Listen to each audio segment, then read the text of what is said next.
Hey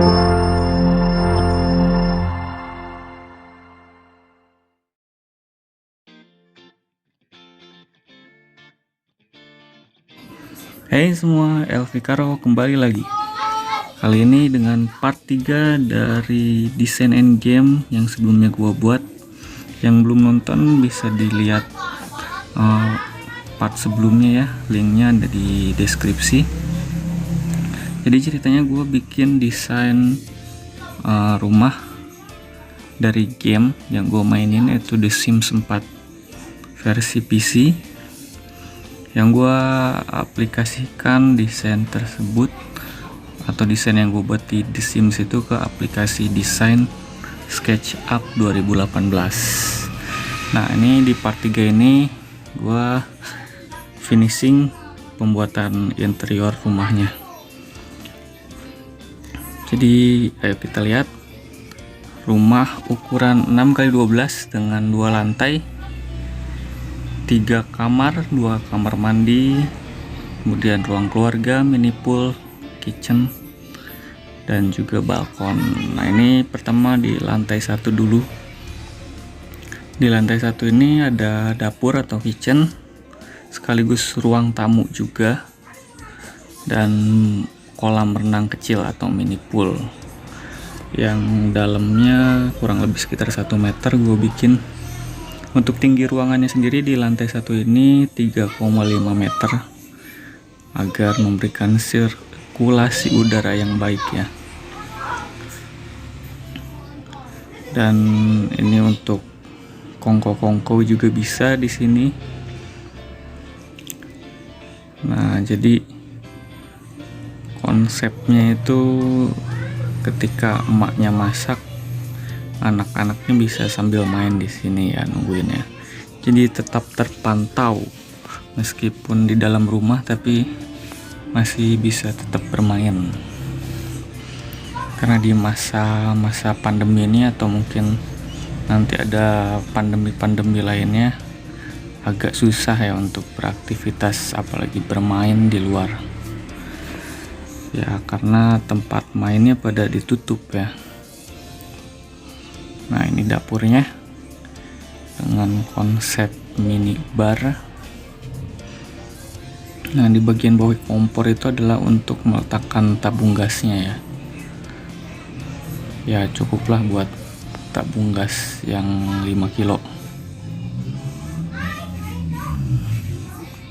Oke, lanjut ke kamar depan. Untuk kamar depan sendiri sebenarnya nih multifungsi room ya, jadi bisa digunakan untuk kamar juga bisa ya, fungsi utamanya kamar, cuma bisa digunakan untuk ruang pertemuan atau untuk menaruh barang juga gitu ya. Ini pintunya nggak kebuka-buka nih. Nah, segini aja lah. Nah, ini dia untuk kamar depan.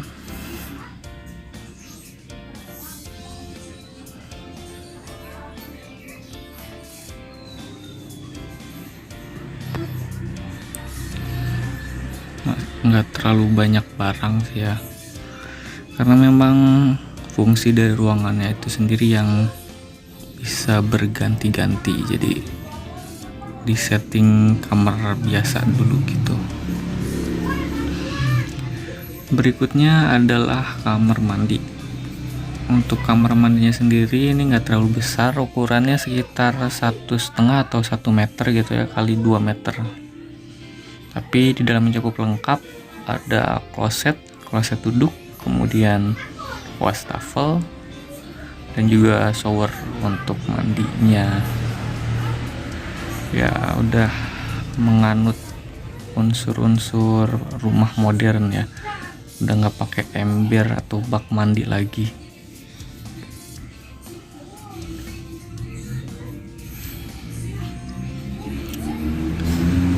Nah, kayak gini penampakan kamar mandinya. Wis kelewatan ya, malah tembus keluar. Berikutnya kita cek ke lantai 2.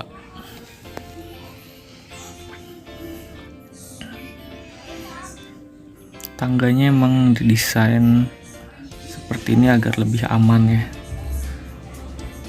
Jadi pegangannya itu full sampai atas, pegangan sekaligus pagar atau apa namanya, handrail. Di lantai 2 ini pertama kita masuk langsung disuguhkan dengan living room atau ruang TV atau ruang keluarga. Di sini tinggi ruangannya sendiri 3 meter untuk lantai 2 ini, dengan dua kamar tidur dan juga 1 kamar mandi. Nah, ini dia kamar mandinya. Kamar mandi utama ini dibikin lebih luas karena di dalamnya gua pasang bathtub ya, ukurannya sekitar 3 kali 2,5 meter. Ada kloset tentunya wajib, kemudian bathtubnya kayak model baskom gitu ya, bentuknya kayak telur untuk menambah kesan luxury-nya. Nah, kemudian ini wastafelnya. Nah, ini penampakan living room-nya atau ruang utamanya lebih jelas. Di sini ada buffet atau lemari buat meletakkan TV tentunya, dan juga perintilan aksesoris rumah ya. Bagian bawahnya itu ada storage. Nah, ini base camp atau ruang kerja ya. Jadi biar lebih privasi gitu, kita taruh di sini. Konsep rumah yang gue buat ini sebenarnya imajinasi gue adalah lebih ke memaksimalkan fungsi dari setiap ruangan. Makanya di lantai 1 itu sengaja dibuat lebih fleksibel ruangannya. Jadi emang untuk beraktivitas gitu, lantai 1 itu untuk aktivitas kerja atau menerima tamu, bermain dan lain sebagainya ya. Jadi kebutuhan privasi kita tetap bisa dilakukan dengan baik, karena di lantai 2 ini emang benar-benar ruangan-ruangan untuk keluarga gitu ya. Privasi keluarga itu semua ada di lantai 2. Jadi biar lebih lebih nyaman lah. Meskipun aktivitas padat, semuanya bisa dilakukan di lantai 1, dan ketika memang ada yang mau beristirahat, anggota keluarga yang ingin beristirahat tidak akan terganggu ya dengan aktivitas yang ada. Nah, ini kamar anak. Di sini kasurnya kasur tingkat. Di sini juga gua kasih meja belajar dengan kursi gaming yang keren. Jadi ini mejanya bisa buat naruh komputer atau laptop. Nah, kenapa kasurnya tingkat tapi meja belajarnya cuma 1? Sebenarnya meja belajarnya ada 2, yang satunya itu ada di dalam kasurnya. Jadi ini kasurnya tuh bisa untuk 2-3 anak lah ya. Tapi 2 anak cukup lah. Nah, ini dia penampakan kasurnya bagian atas. Wis, kelewatan bos, kejauhan nih ngezoomnya.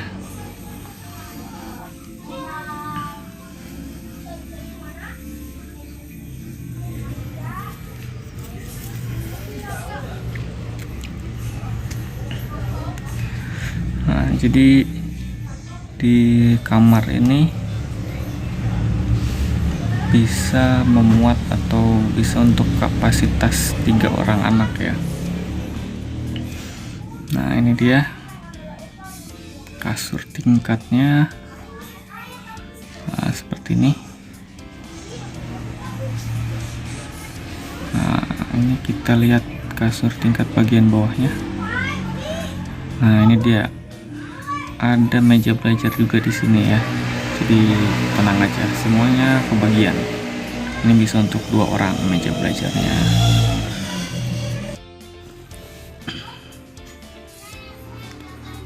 Oke, itu tadi untuk kamar anak-anak. Nah, lanjut ke kamar utama. Di sini ada kasur dan juga lemari baju ya. Nah, untuk lemari bajunya sendiri ini gua desain multifungsi gitu loh untuk lemarinya. Jadi bisa untuk meletakkan pakaian, aksesoris kayak sepatu, tas dan lain sebagainya. Juga nah ini buat naruh TV.